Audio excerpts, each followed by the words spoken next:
Hi, thank you for joining us. My name is Floyd Ball. I am the cybersecurity researcher over at Cybersecure Labs. I'll be your host for a couple of for this part of our segment today. We have a fantastic segment and a wonderful lineup for you all today. I know the session will definitely be fun and very informative, so you do not want to miss this. The style of this talk will take the form of the speaker, which will present, followed by a Q&A at the end of the delivery.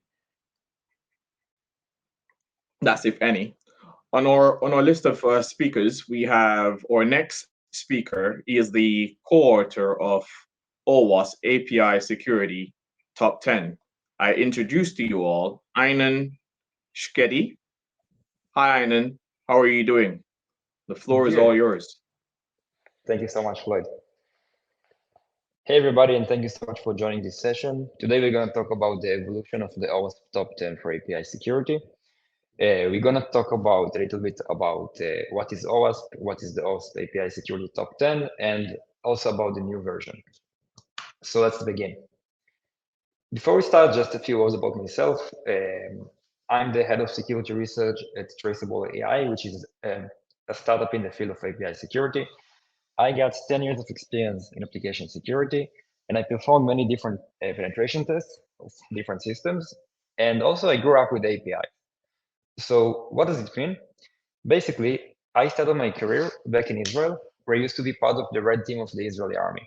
And I used to perform many different pen tests for the systems in the field of government, military, and financial. And as you could imagine, those systems are heavily based on traditional technologies like Java, ASP.NET, SAP, and very old concepts like multi-page applications, on-prem environment, waterfall. And I used to see APIs, but it used to be more like as a niche component, mostly for B2B communication. It wasn't like the backbone of the application.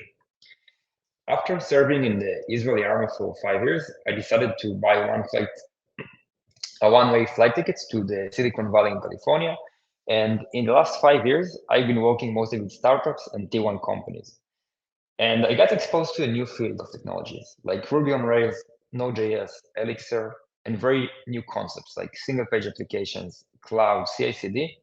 And the most important part is all of these concepts are heavily driven by APIs. So today, APIs are the backbone of modern applications. And one interesting thing that happened to me after I moved to the Silicon Valley is that I kind of realized I can't find the same good old vulnerabilities I used to find back in Israel in modern applications because something changed in the way that you develop and secure applications. And it made me realize that if I want to stay relevant in the industry, if I want to keep finding vulnerabilities in like Tier 1 companies and startups, I have to change my mindset and to understand how to test for API vulnerabilities. So today we're going to talk about the background of the project, about OWASP, about new trends in application security and API security, and also what to expect from the new list. First of all, before we start speaking about the OWASP top 10 for APIs, I want to talk about OWASP as an organization. OWASP is a non-profit organization. The name means Open Web Application Security Project. And the goal of the project is to educate developers and pen testers about application security and generally different engineers and how to do application security right. It has some very well-known flagship projects like ModSec or CRS, which is an open source web application firewall with a bunch of rules that you can use. There are many products in the field of application security that are based on this product. You can also find JuiceShop, which is kind of like a vulnerable application you can use to practice application security. And Zap, which is a scanner, is a free DAST scanner that you can use to test your application. And also, probably the most well-known project is the OWASP Top 10.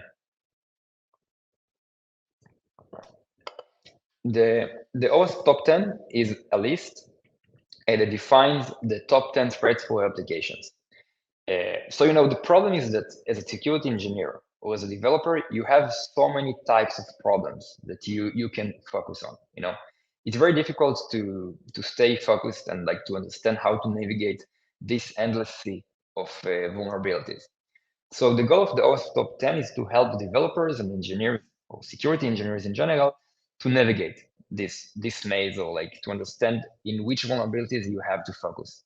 It's published every few years. There is no one strict interval. Sometimes it's like 3 years, 4 years, almost sometimes also like 5 years. But basically, is to keep on track with the new trend in application security and to educate developers and security engineers how to protect against the new trends. And then we have the OWASP API. And the OWASP API project, it's something that we started in 2019. I'm one of the founders of this project. And it started from the understanding that APIs are very different than web applications.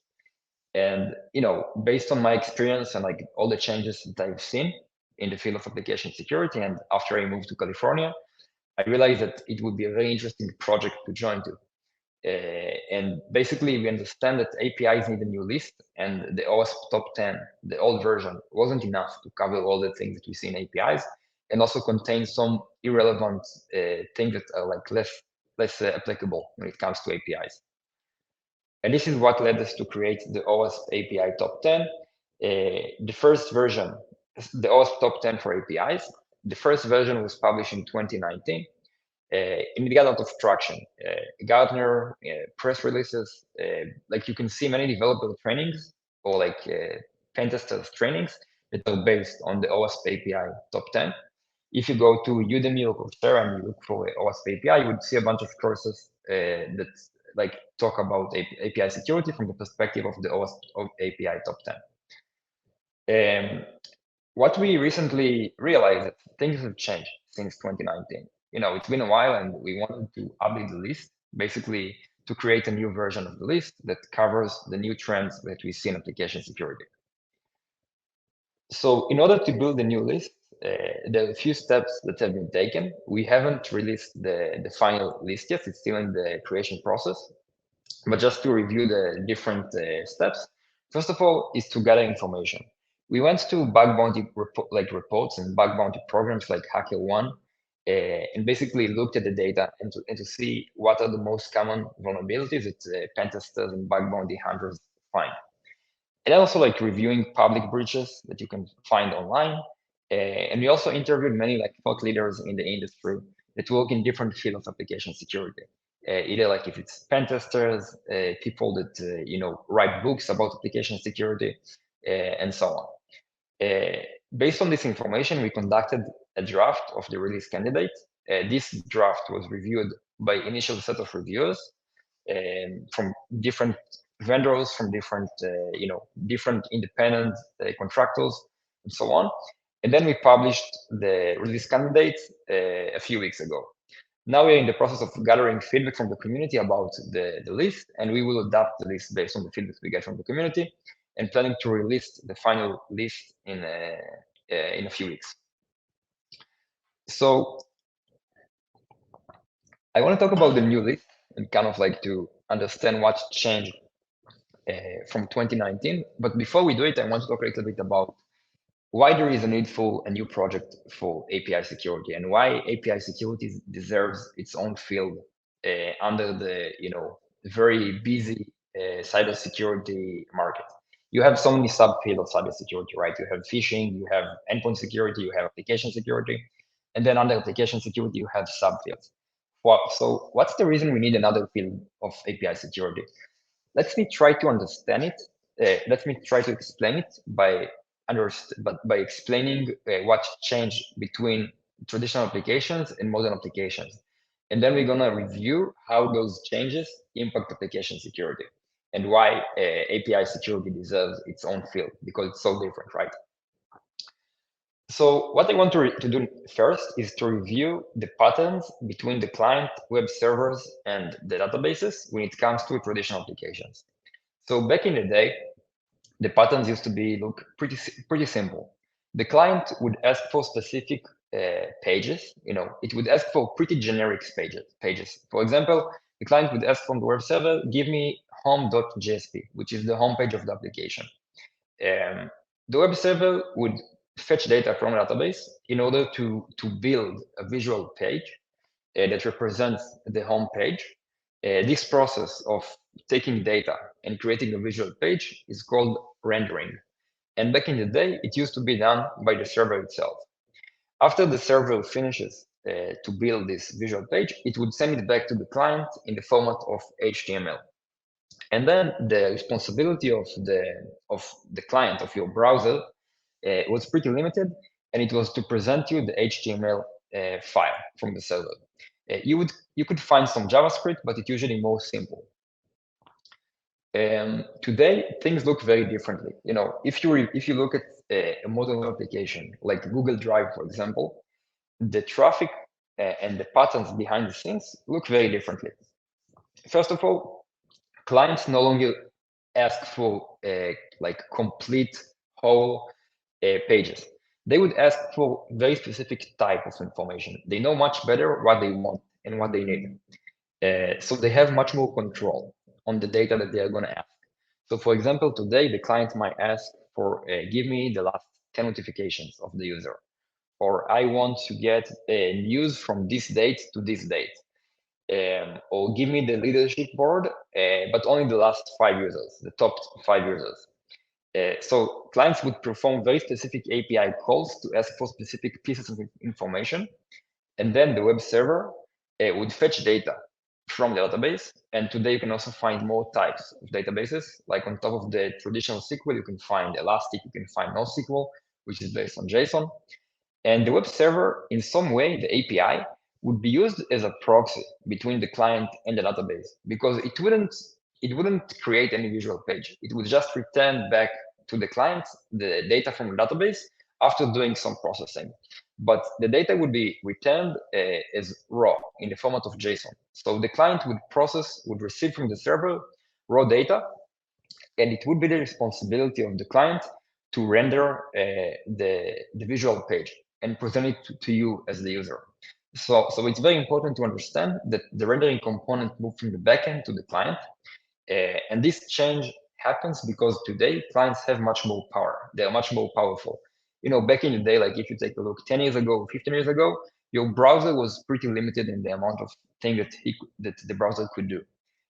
But today, because the hardware, your cell phones are very powerful, many frameworks have been built on top of that, like React and other like JavaScript frameworks that allows developers to create very rich web applications. A few other changes that happened in like from all of these new trends. First of all, you have more types of clients. On top of the traditional browsers, you can also find mobile, you can find IoT devices, and sometimes even like other developers that are using your APIs to develop their own applications. And one very interesting thing that happens in APIs is that they expose less abstraction layers. And the reason for that is that clients and APIs, and sometimes even databases, they speak the same language. They all speak JSON. So if you're using like the Uber application and you want to access the receipt object, there is a very good chance that what you see on the client side, it's the same representation, but how it's saved on the database.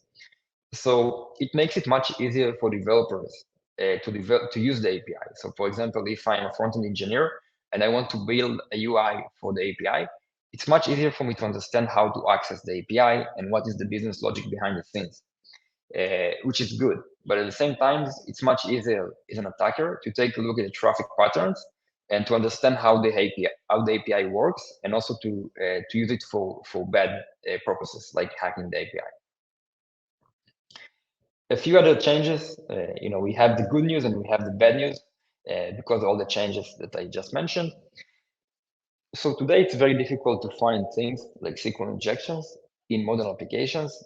Most of the SQL injections are solved by the use of ORM environment.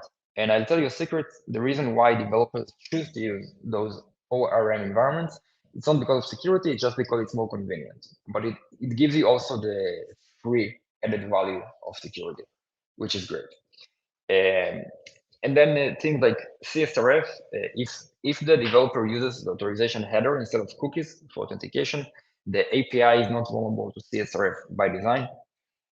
Cross-site scripting is still pretty common, but today it's the responsibility of the clients to protect against cross-site scripting.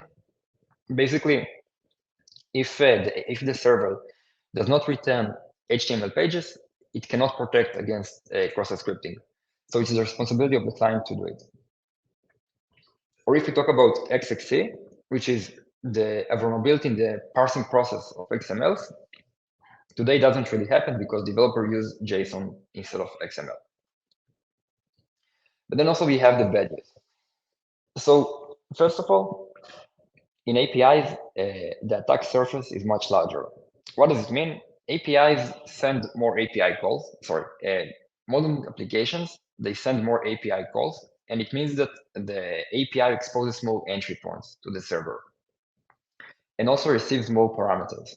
And if you ask any pen tester, any bug bounty hunters, they would tell you that the more parameters you can send to the server, the bigger the attack surface, because there are more places I can try to inject something, I can try to manipulate the input. And APIs just receive more input by design. On top of that, APIs are oversharing. You have more entry points, you have more data, and they often share with the client the underlying implementation of the application, which makes it much easier for attackers to understand how things work behind the scenes and exploit them. And also APIs are predictable. So the thing is that the REST standards encourage developers to develop APIs in a very generic way. And it's much easier to guess how to access, for example, admin endpoints, or how to exploit some types of vulnerabilities like mass assignment. So for the new list of 2023, we added a new leader to the project. His name is Paulo. He used to be a main collaborator, but now he's part of the leadership team. We followed the API security trends over the last years, and it's becoming less and less similar to the OWASP top 10, to the traditional one. I want to show you the release candidate of the list. So I just want to emphasize this is not the final version. It's probably gonna change. But I still want to talk about the new trends that we see and probably what some of the things going to be on the final list. So we introduced a few new items. First of all, we introduced a new category of authorization, which is broken object property level of authorization. It's a combination. We decided to combine mass assignment and excessive data exposure into one vulnerability. We decided to add SSRF, which is a vulnerability that becomes more and more common, especially in API-based applications because of concepts like webhooks. We added a new category of lack of automated threat protection. We've seen many exploits happen because of bots like scalping and other types of automated threats, type of vulnerabilities. We also added unrestricted resource consumption and unsafe consumption of APIs. We decided to remove injection from the release candidates, insufficient logging and monitoring, and also we combine mass assignment and excessive data exposure into one vulnerability, which is the new authorization vulnerability. There are a few items that we decided to expand, which is improper asset management and broken user authentication. So before we talk about the rest of the list, I just want to talk about the biggest risk for APIs. If you talk to security engineers, probably going to hear from them that there is a consensus that authorization is the biggest risk in APIs. And also, you have many items on the list that are related to authorization. And it took me time to understand why. This is something that I've been asking myself for a long time. Why is it so difficult to implement a decent authorization mechanism in APIs in modern applications?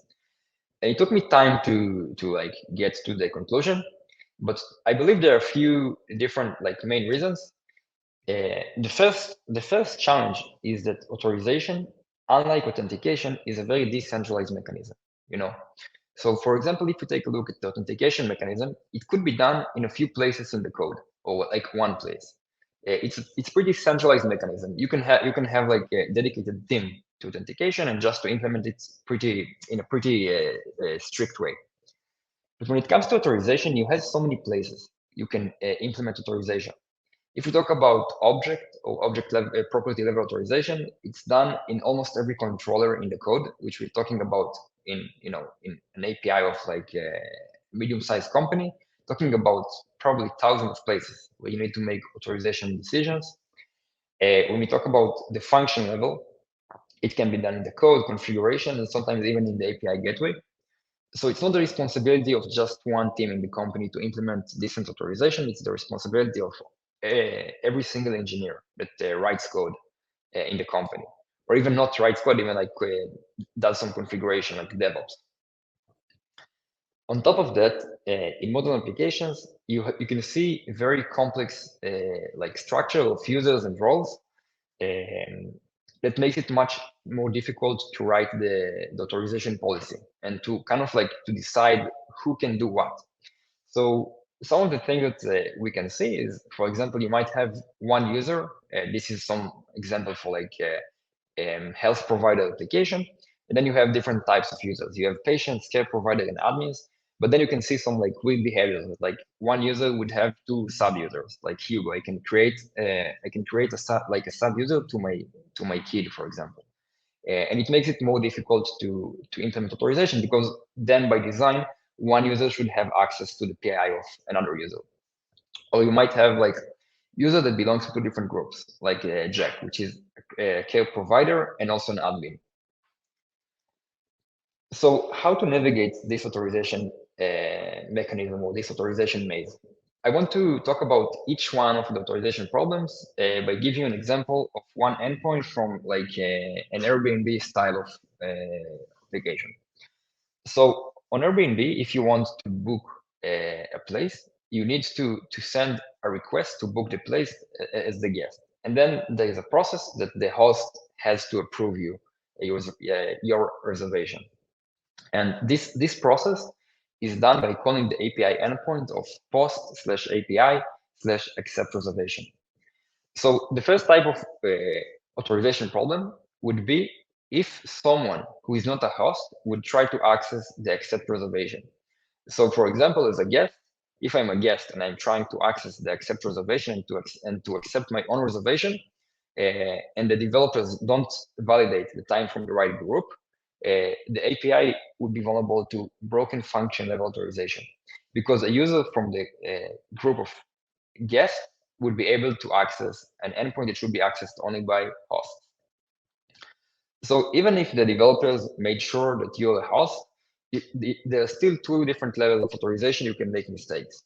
The first one, which is the most common type of vulnerability today in APIs, it's called broken object level authorization. And this is a situation where you can basically change an object that belongs to someone else. What does it mean? So, as a host, you would have many different reservations. And the client has to tell the API which reservation you want to accept, right? Because you just received like 5 reservations in the last hour. So you need to tell the API which one you want to accept. And usually this process of telling the API which one you want to accept is done by sending the ID of the object. In this case, the object is a reservation. And the ID in this case is like 919. Usually the ID is like either a numeric value or a GUID. But what happens if the attacker is trying to change this numeric value, like from 919 to 918, and to add it to accept a reservation of someone else? If the developers don't make sure that that the reservation actually belongs to the current user, it will be vulnerable to Vola. And this is a vulnerability you can find in every API today. It's very, very common and it's very dangerous. In many cases, you can steal data of other users or even like change other users and so on. But even if the developer made sure that you can access this specific object represented by the ID that you send in the URL, it might be vulnerable to broken object property level authorization. So in this case, under the object of a reservation, you would have different properties. Some of them are public, some of them should be edited directly by the client. For example, like the address, the host should be able to edit the address of the reservation. but some of them are private. Some of them should not be able to be edited directly by the host, like the stay of like total stay price, right? So what happens if I'm as a host? I can change the total stay price of the reservation and change it from like $100 to $1 million. If I can do it, if the API allows me to change properties that I shouldn't have access to, I might be able to charge the guest much more than what they committed to pay. And this is a broken object property level authorization. It's also called mass assignment. Let's talk about the next item that we added to the list, which is unrestricted resource consumption. This is a case where one user can create like some type of service or make the API consume too many resources. So for example, you have a social network and you can upload an image, and then basically the social network would create thumbnails, which is kind of like smaller pictures of the pictures you just sent. And this process is very expensive. Like it's very heavy process to create like the smaller pictures on the API side. So if you send a very large file of a very large image, the social network might work really hard to create those thumbnails, and it might create some denial service, so like to bring the server down.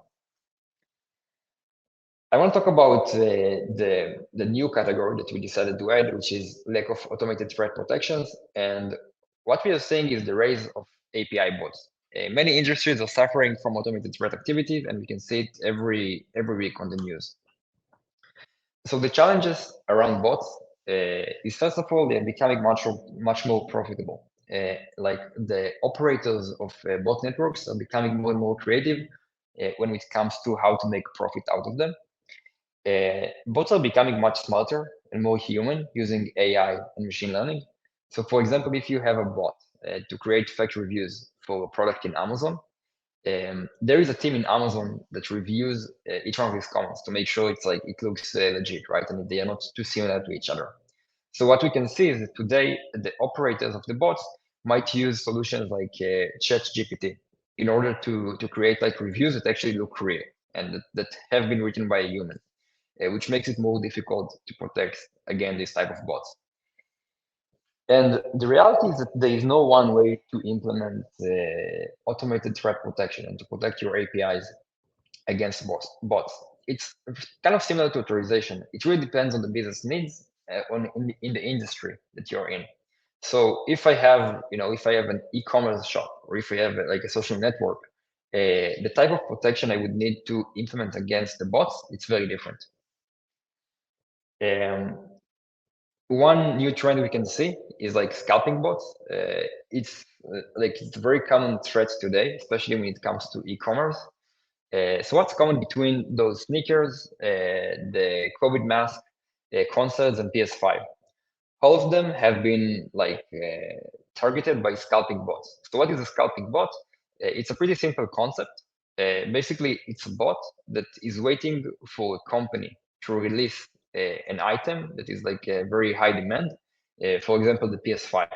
And then the bot would buy all the items in a few seconds right after they release.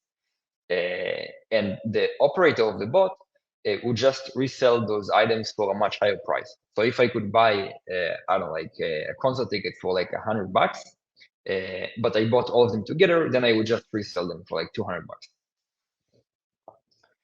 We can see different malicious patterns when it comes to bots. The first family of patterns, it's like to gain advantage over normal users. And the second one is to consume the APIs in a very excessive way that causes some malicious behavior. When it comes to advantage over legit users, sometimes the bots leverage their speed, the fact that they can, respond very quickly.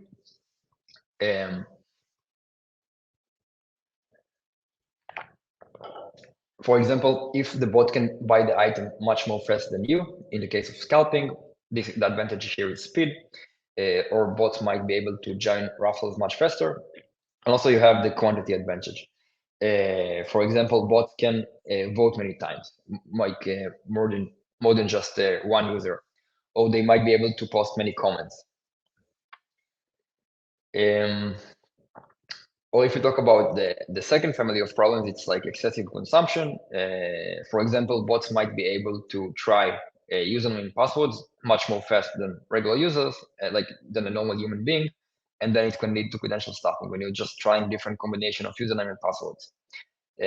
So the bot threats in APIs or automated threats, it's becoming very, very relevant. And in order to protect from it, we've been talking with many people from the industry, like people that are doing bot protection,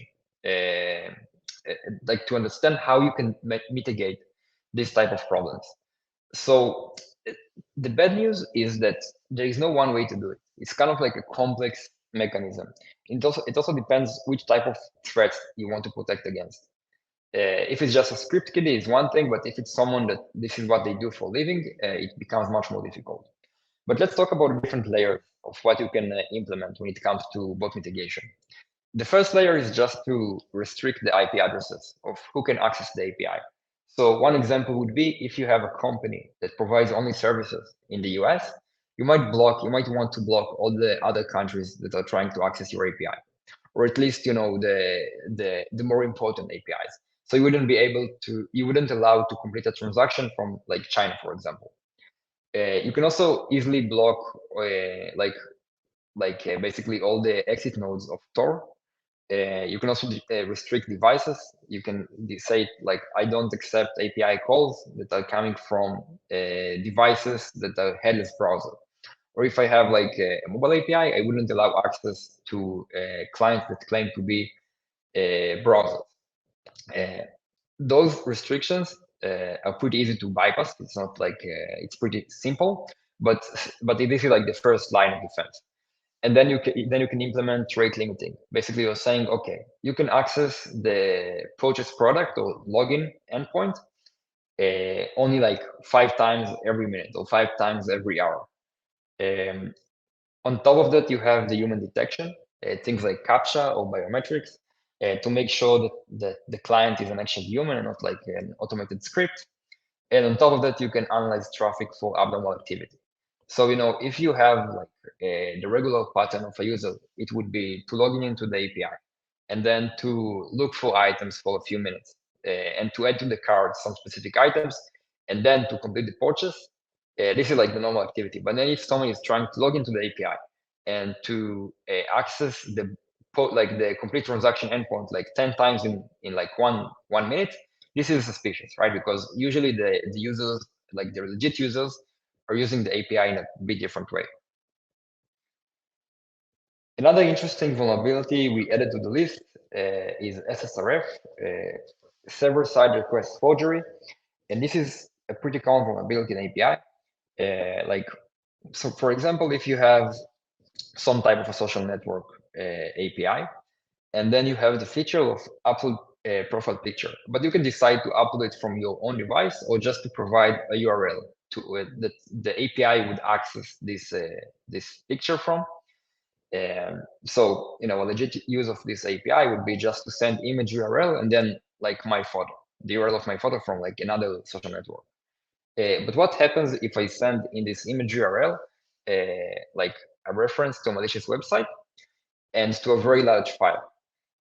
Once the API processes this API call, they would try to access this super large file, like the 100,000 gigabytes file, and to work very hard in order to try to fetch this resource from evil.com. And it might, in this case, it might lead to denial of service. In other cases, SSRF might lead to like many other things, even like remote code execution, or in other more subtle cases, you might be able to leak data that you aren't supposed to be able to view. SSRF is more dangerous in APIs because modern applications and modern environments, they expose management consoles by design in a very easy to consume way when it comes to APIs. So it's much easier to predict which APIs are accessible in this environment and to manipulate the payload of your SSRF as an attacker to do interesting stuff. And one example for that would be the AWS metadata endpoint. So if you're an attacker and you're trying to exploit SSRF, one of the things that you're probably going to try is to access an endpoint of the cloud provider that provides you information about the machine. You, by design, you wouldn't have access to this endpoint if you are from like the outside, if you're the client. But because you have the option to make the server, like tell the server download this file from like the internal network, they would be able to access those internal API endpoints of the cloud provider and to return you in response the response that they got. They basically are being used as a proxy in the case of SSRF. And you might be able to view sensitive information in this cloud environment. On top of that, SSRF tend to be more common in APIs because of concepts like webhooks. Webhook is some type of SSRF by design. So, SSRF is like a real threat and becoming more and more relevant in the case of APIs. The next thing I want to talk about is inventory blind spots. This is the type of vulnerability. We used to call it improper asset management, but we decided to expand it into more different fields, and this is why we changed the name. So the first type of problem might be if you have an API, like the Airbnb API, and this is the user API, the guest API.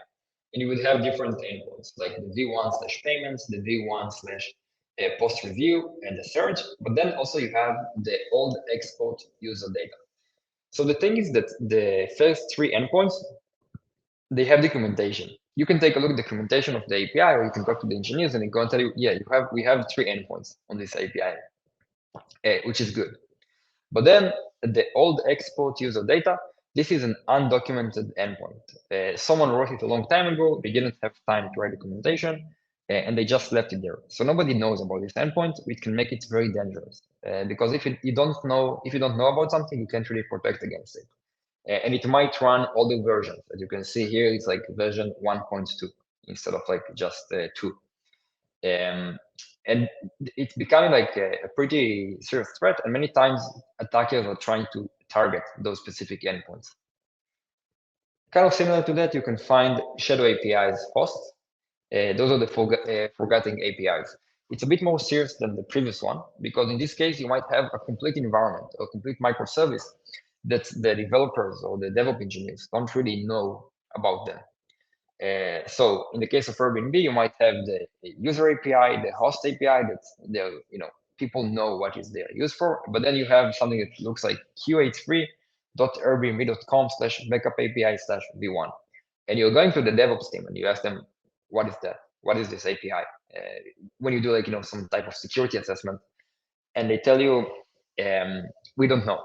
Someone spin it up like a while ago, they left the company and now we don't know what it's used for, and we see some traffic into it and we are too scared to remove it. This is very dangerous because those APIs tend not to implement some security mechanisms, like for example, rate limiting or other mechanisms, and it's tend to be like the target for attackers. It would be easier for me probably to find a vulnerability in this unknown API or like the shadow API than like the main API of Airbnb. On top of that, sometimes you you have microservices in the internal environment that are exposed directly to the internet, which is also a very dangerous pattern. So usually if you're trying to access a microservice inside the internal environment, like service 1, service 2, the API call from the client would have to go through the API gateway. And the API gateway would implement many types of security mechanisms like authentication, rate limiting, and so on. And this is good because it's like a proxy that ensures security. But then what we can see many times in APIs today is that sometimes the developers or the DevOps team would expose a specific microservice directly to the internet. And it allows you as an attacker to bypass all of the security mechanisms provided by the API gateway. So if you have direct access to the internal microservices, this is also like a very bad thing. The last type of problem under inventory blind spots is what you share with your partners or like with the third-party APIs that you're using. So as you probably know, today in modern applications, there is a lot of communication between the clients and the API and the backend. But also there is a lot of communication between the backend like some type of communication that the backend initiates with other other APIs. Basically, the third-party APIs that the backend consumes. You can see a lot of traffic between the API and other APIs or other companies. One way to look at it is like, if you have the Airbnb platform, I'm sorry, I'm using Airbnb all the time, just like a pretty good example for mobile applications. I haven't found any vulnerability in their APIs, so it's just for the example.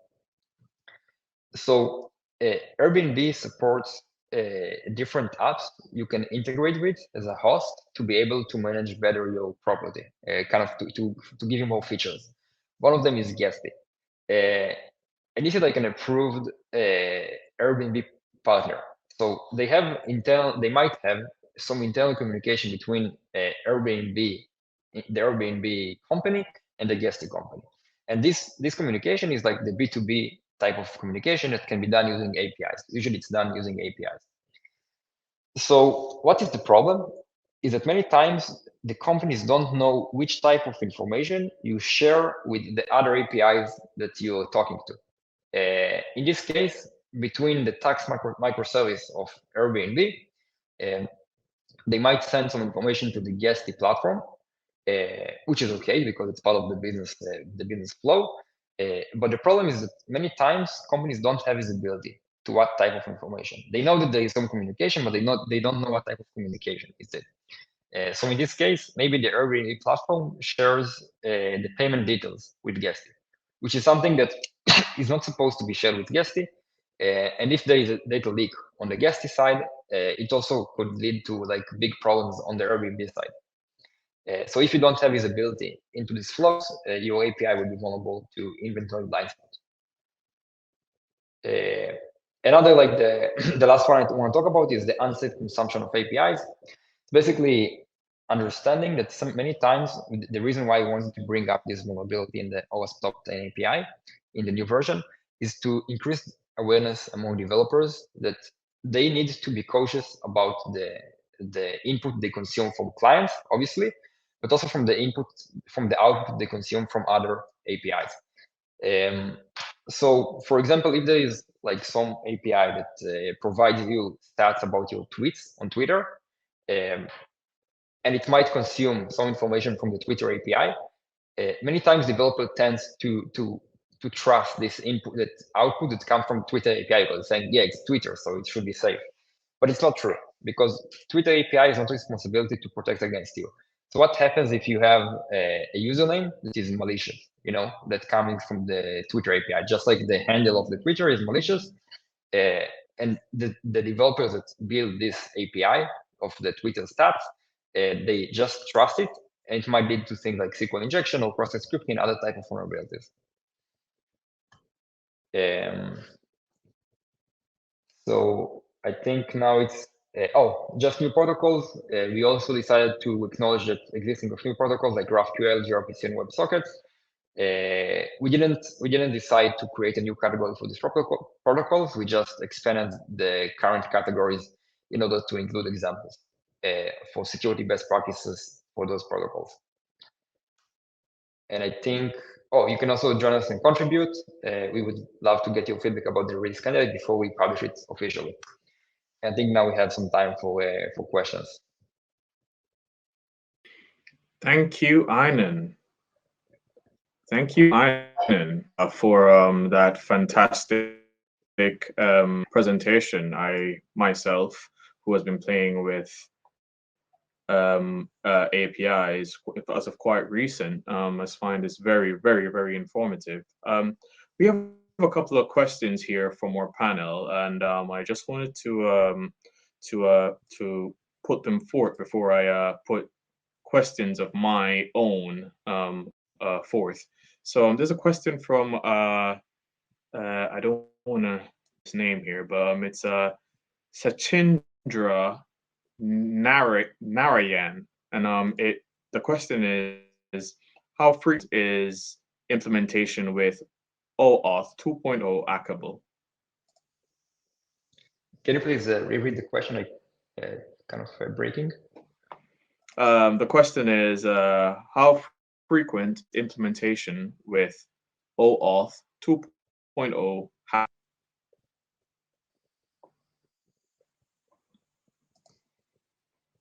I think I heard it correctly. How frequent is how frequent is implementation with OAuth 2.0 hackable? I have seen some type of exploitation with OWASP 2.0. It's usually because of misconfiguration. So if you configure it as you should, if you follow the best practices, you should be protected. But every time you implement a new type of security mechanism, I would highly recommend you just to Google, the name of the security mechanism and the best practices to know what to avoid when it comes to the configuration of this mechanism. Okay, thank you so much. And the next question that came in was from Vinil Dumpala. And the question is, are these protections configured on an API gateway? Yeah, it's a very good question.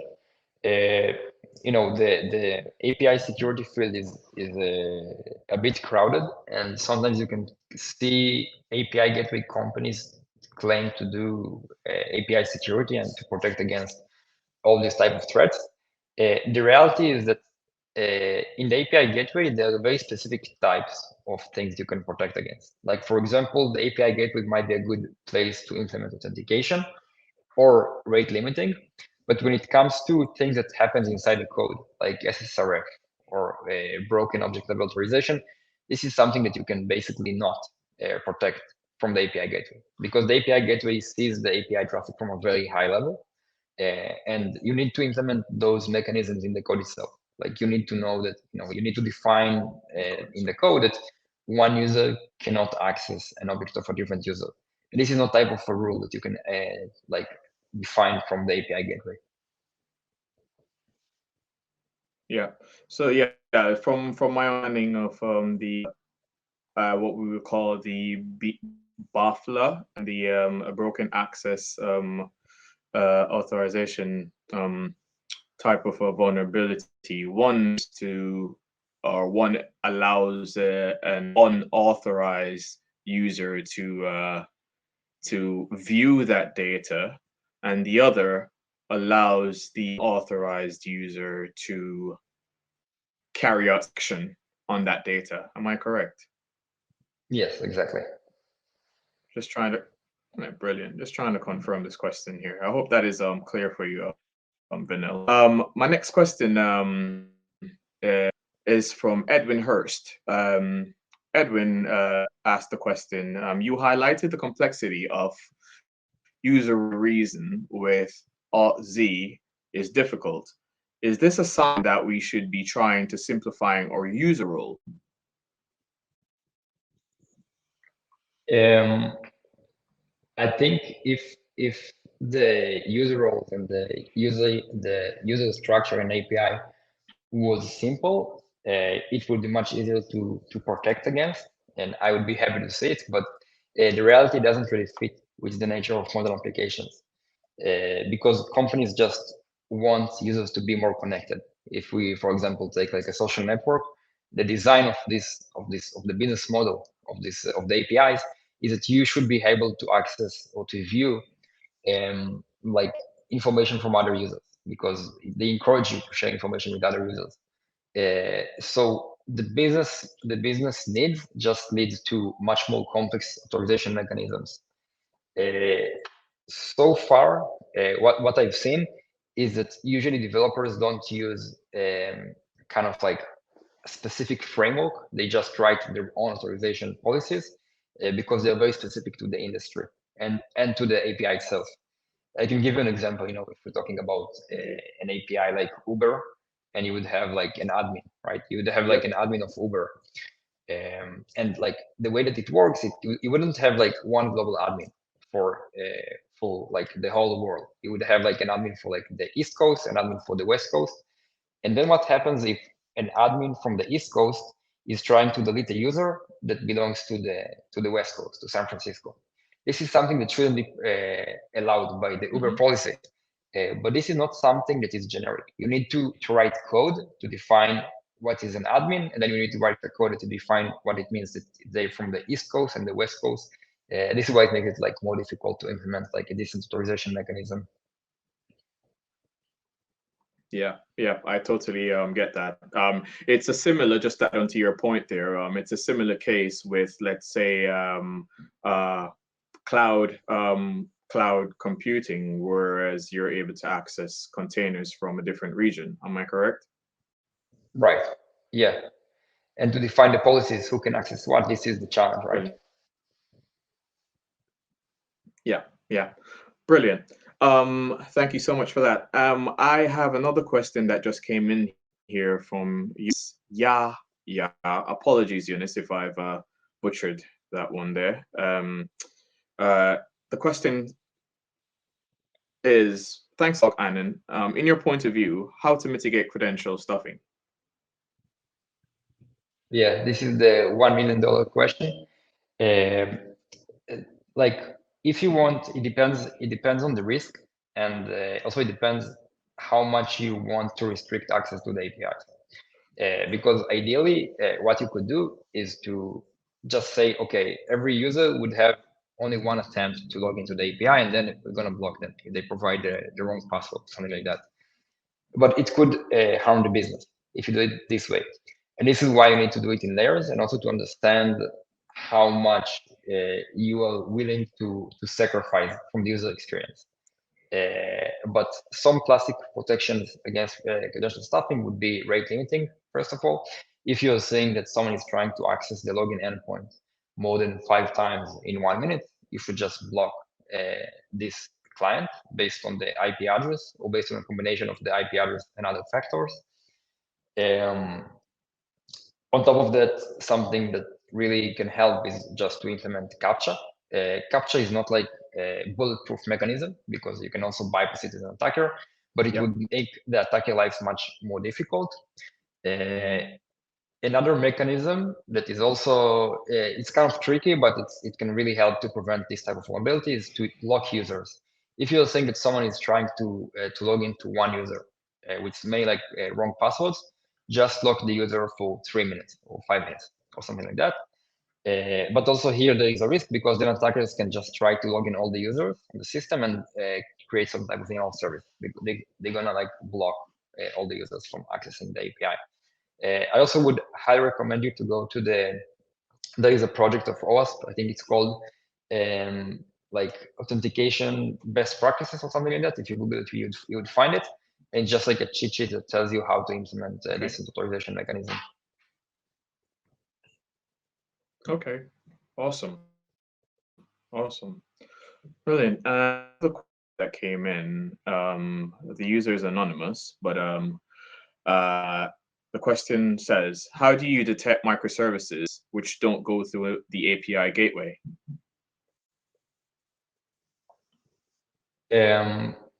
There are different approaches how to do it.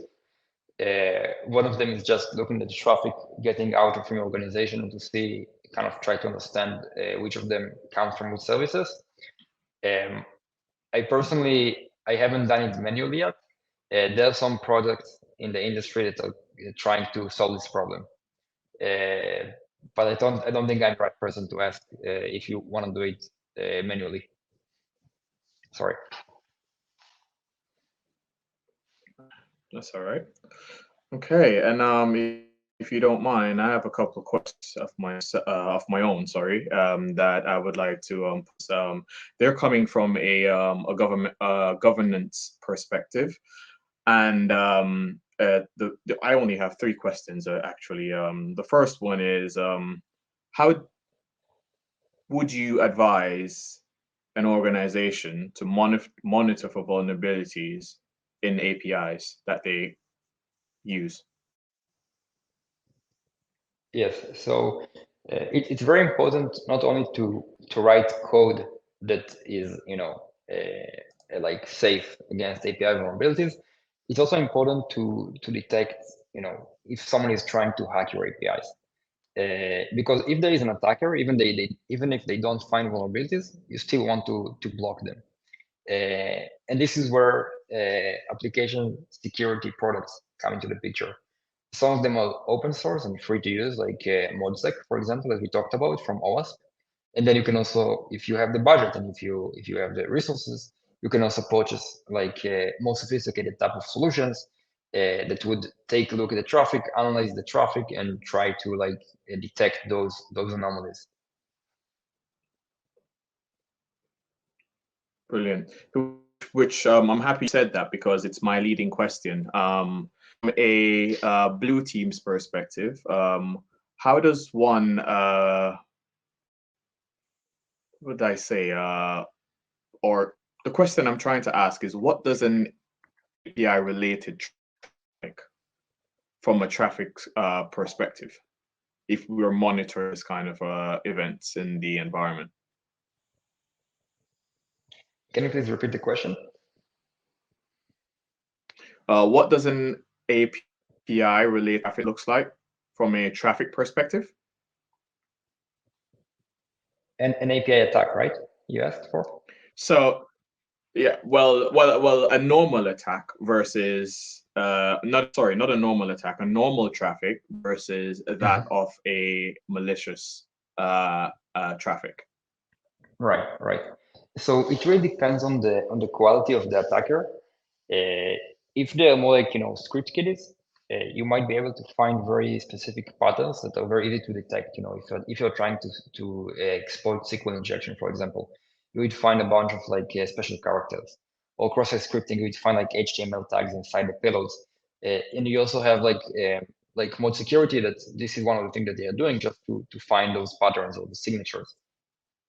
But if the attacker is a bit more sophisticated, Right. and they are trying to go after API-specific vulnerabilities, it will be much more difficult for you to see those patterns, because then the payload would be changing the ID from like 105 to 106. So it will be more difficult to find attacks. Thing that you can look for is, for example, if someone is getting a very large amount of errors. If you have one user that just keeps getting like 500 or like 403s, which is an authorization error, or like 401, it's definitely can be a sign that the user is trying to do something with the APIs. So sometimes it would be easier to find not the payload of what caused the attacks, but how the API responds to the attacks using the response codes. Interesting. Thank you so much for that. And my final question is, how do we protect our API from malicious traffic?